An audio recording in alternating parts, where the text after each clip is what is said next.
In photos, Hurricane Harvey Houston Benito Juarez Cavazos had come to Texas illegally from Mexico on his own as a young teen and was in the process 28 years later of getting his green card when he was swept away in the floodwaters left by Hurricane Harvey.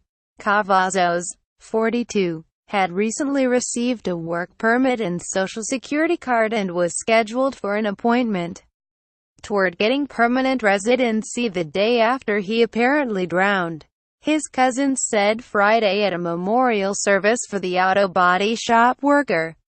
When he received the social security card, he was so excited, Maria Cavazos said, because he felt it would prevent him from being deported.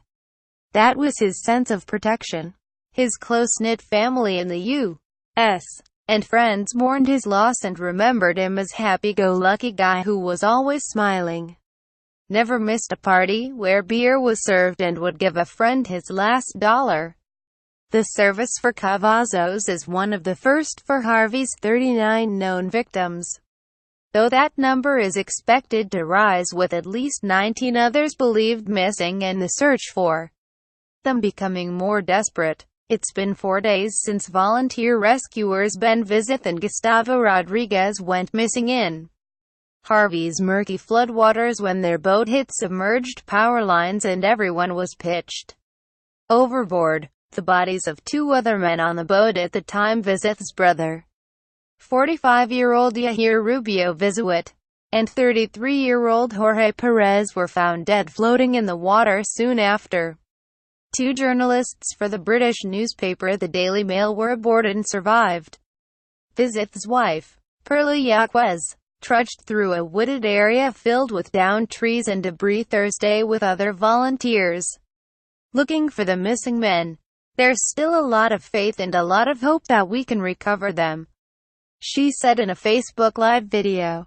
Mourners gather for Harvey victim Benito Juarez Cavazos at Del Pueblo Funeral Home in Houston, Texas, Friday, Sept. 1, 2017. Cavazos, 42, was found dead in a parking lot after floodwaters receded Tuesday near a Houston freeway. His death was being listed by police as a drowning or accident. AP photo, Brian Melly. The funeral of 82-year-old Ola Mae Winfrey Crooks was scheduled Saturday. She drowned when her car was swept off a farm to Market Road at the San Jacinto River near her home north of Houston. Authorities say it appears Crooks was trying to cross the bridge and the swift water carried her vehicle off the road and into the floodwaters. A memorial also was being held Saturday for 58-year-old Reuben Jordan, a former football and track coach at Clear Creek High School who disappeared while driving during the storm. Alan and Jodel Pasek want to scatter the ashes of their son, 25-year-old Andrew Pasek, at Mount Rushmore, where they had long planned to take a family trip. Andrew was on a mission to check on his beloved big sister's cat when he stepped on the wire, then fell into a lamppost attached to the live wire. Pasek's friend moved closer to help, but Pasek warned him away. He said, "Don't touch me, I'm dying," said Jodel Pasek. When news of Cavazos' death spread through the small, tight-knit and mostly Mexican neighborhood of Port Houston, friends were devastated, said childhood friend Renee Velez. In a funeral home Friday night, 2 singers and a guitarist sang hymns in Spanish as Cavazos' body lay in a dark blue coffin. He was dressed in a red, white and blue plaid shirt and blue jeans. His cousin, Olga Cavazos, commented while viewing his body and that his ever-present smile was discernible.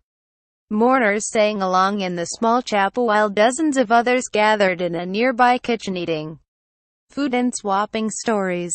Maria Cavazos said her cousin was dedicated to his job and insisted on going to work Tuesday, despite warnings from his roommate and the blessings of his boss not to show up that day.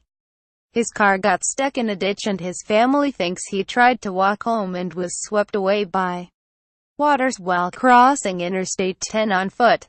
Cavazos was found dead in a parking lot after floodwaters receded Tuesday near a Houston freeway. His death was listed by police as a drowning or accident. The car was found the next day. It was locked and dry inside. Cavazos, one of 8 children, had not been home to visit his parents in the city of Morelos in the northern Mexican state of Nuevo León since he arrived in the U.S.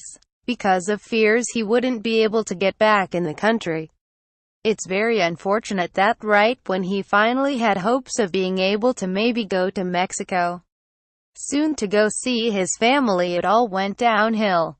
Maria Cavazos said, "Sadly, he's going back to Mexico, but in an unfortunate way." Associated Press writers Amanda Lee Myers in Los Angeles, Anthony Izaguirre in Montgomery, Alabama, Frank Eltman in Garden City, New York, Andrew Welsh Huggins in Columbus, Ohio, and AP News researcher Rhonda Schaffner in New York contributed to this report.